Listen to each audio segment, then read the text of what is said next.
It's another beautiful day here in the Shire.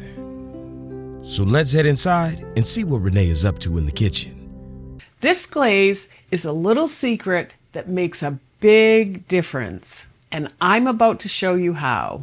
The first step is some lemon juice. We've got some sugar here, a pinch of salt, and a little bit of water.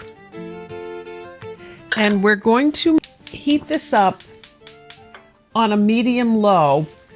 I am going to be using this to glaze fruit. I'm only looking today for the water to clear.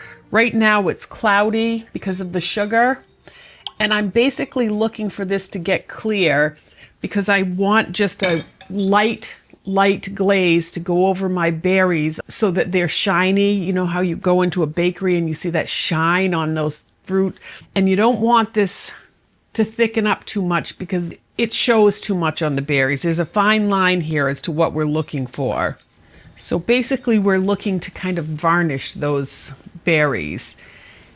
So this is starting to boil a little bit. I'm going to let this boil for about 2 minutes.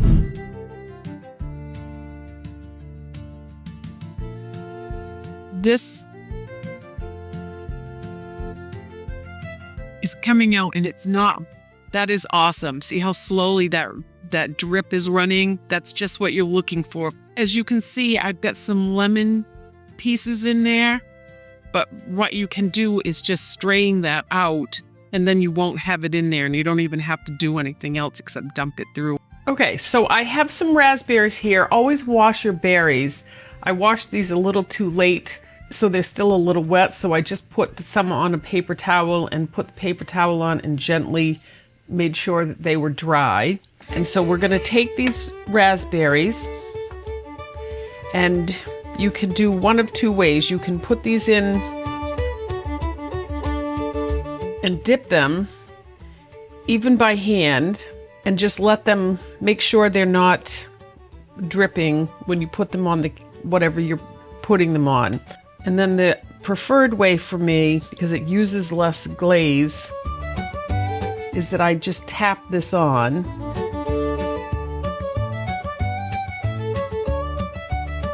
And then you get, comparatively speaking, you get this beautiful glazed, shiny raspberry.